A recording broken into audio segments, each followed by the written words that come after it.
हम उन छात्रों के साथ खड़े हैं। वो छात्र इतने बुरी तरीके से मारे गए हैं, पीटे गए हैं, एक बार उनको हॉस्पिटल जाके कोई देखे तो। अगर एक देश एक चुनाव की बात कर सकते हैं तो एक देश एक शिक्षा नीति की बात क्यों नहीं कर सकते? और रामस्वरूप पे बुलडोजर क्यों नहीं चला? ये सब प्रश्न हम पूछेंगे। पहले ही रिपोर्ट लगाई गई थी ये एरिया आपका फर्जी अपने कब्जा करके रखा है, वहाँ बुलडोजर क्यों नहीं चल रहा है? जो छात्रों के ऊपर लाठीचार्ज हुआ था उस पर कार्रवाई को लेकर के बात करेंगे। शिवम जी, क्या कार्रवाई हुई? क्या लग रहा है कि अभी तक कार्रवाई इतना स्लो क्यों चल रही? क्योंकि सीईओ को जो है सस्पेंड किया गया है सिर्फ उस मामले में। कई छात्र घायल हैं, कई की हालत भी सीरियस है।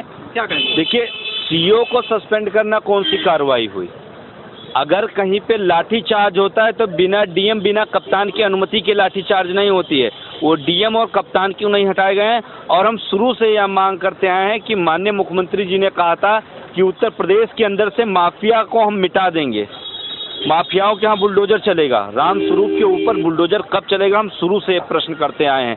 और नगर कोतवाली के अंदर हम तहरीर देकर आए थे, अभी तक उन पुलिस कर्मियों के ऊपर एफआईआर क्यों नहीं लिखा गया? ये दो बड़ा प्रश्न है। कोर्ट ने 15 दिन का जो है समय दिया है और कहा जा रहा है कि 15 दिन बाद जो भी फैसला होगा उस आधार पे कार्रवाई होगी। कैसे देखते हैं इसको? देखिए, हम साफ साफ कहना चाहते हैं, हम उन छात्रों के साथ खड़े हैं। वो छात्र इतने बुरी तरीके से मारे गए हैं, पीटे गए हैं, एक बार उनको हॉस्पिटल जाके कोई देखे तो। इतने बुरी तरीके से क्या कोई किसी को मारता है? किसका आदेश था? उस अधिकारी का नाम तो बाहर आना चाहिए। उस अधिकारी के खिलाफ कोई एफआईआर, सस्पेंशन कौन सी कार्रवाई होती है?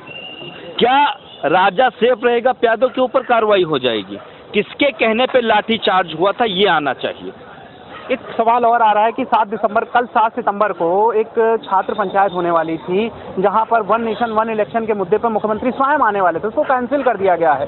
कैसे देखते हैं? देखिए, ये छात्र नेता सम्मेलन बुलाया गया था पूरे प्रदेश से, जिसमें चीफ गेस्ट माननीय मुख्यमंत्री जी थे।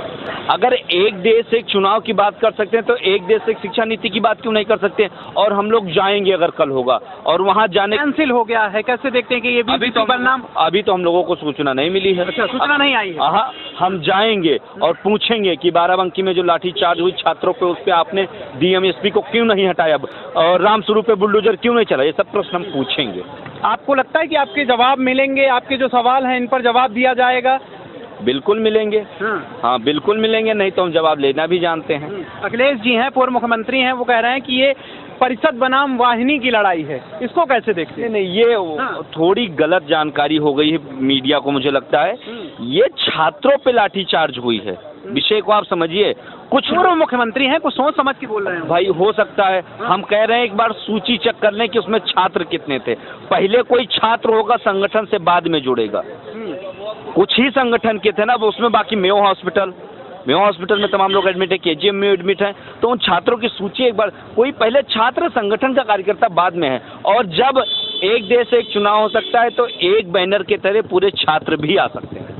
एक बैनर के तले पूरे छात्र भी आ सकते हैं। आपने बड़ी बात उठाई कि उन छात्रों की सूची आनी चाहिए। क्या अभी तक ये नहीं पता चल पा रहा है कि जो छात्र थे वो कितनी संख्या थी उनकी, या फिर उनको कितनी गंभीर चोटें आई? देखिए, 34 छात्रों को टोटल वहाँ पे मारे गए हैं। 34 जो मेरे पास डाटा है, मैं मिला हूँ, लेकिन बात सब केवल 10-12 कर रहे हैं। क्या अगर कोई किसी ऑर्गेनाइजेशन से नहीं जुड़ा है तो वो छात्र नहीं है, वो पीटा नहीं गया है? उसके बारे में भी तो बात होनी चाहिए। अब विषय को लोग चेंज कर रहे हैं। ये आंदोलन किस लिए था, इसको समझना चाहिए। आंदोलन छात्र इसलिए कर रहे थे कि रामस्वरूप यूनिवर्सिटी, जिसके पास 3 सालों से लॉ पढ़ाने की मान्यता नहीं था, फिर उसको रातों रात सपना आता है पता नहीं कौन से अधिकारी के द्वारा कि रातों रात मान्यता मिल जाती है। बड़ा प्रश्न ये है कि रामस्वरूप का जो मालिक है वो कुछ दिन पूर्व में एक प्राइवेट कंपनी में नौकरी कर रहा था, आज 400-500 करोड़ का मालिक है। पैसा कहाँ से आया, समझिए, ये प्रश्न है। रामस्वरूप यूनिवर्सिटी के जो जमीन है, तहसीलदार द्वारा तहसील के पहले ही रिपोर्ट लगाई गई थी ये एरिया आपका फर्जी अपने कब्जा करके रखा है, वहाँ बुलडोजर क्यों नहीं चल रहा है? एक अगर ठेले वाला है वो गलत तरीके से अगर ठेला लगा ले, यहाँ आप गलत तरीके से अगर गाड़ी पार्क कर दें तो अभी आएंगे उठा के लेके चले जाएंगे। रामस्वरूप के ऊपर कार्रवाई क्यों नहीं हो रही? क्या अमीर और गरीब देख के कार्रवाई की जाएगी? इसीलिए हम कह रहे हैं ये जो भी विषय है वो छात्र वर्सेस है, संगठन वर्सेस का नाम इसको नहीं देना चाहिए। मतलब छात्रों के मामले को संगठन का नाम दिया जा रहा है। आप कह रहे हैं कि ये संगठन का मामला नहीं है, तो आप जो बात कह रहे हैं, मुख्यमंत्री जी तो कहते हैं कि जो भूमाफिया हैं त्वरित कार्रवाई करेंगे, तुरंत बुलडोजर चल जाता है, भूमाफियाओं को नहीं टिकने देंगे, तो आखिर इतना लेट क्यों हो रहा? 2 तारीख का मामला है, आज 6 तारीख हो गई। देखिए 2 तारीख को ही मैंने जो न्यूज़ में देखा उसमें कहा गया था कि विद इन 24 आवर के अंदर आईजी साहब अयोध्या के आईजी और कमिश्नर को शायद जांच करने के लिए कहा गया था और 24 घंटे के अंदर रिपोर्ट सबमिट करनी थी। क्या हुआ? घड़ी नहीं चल रही है मुख्यमंत्री आवास पे।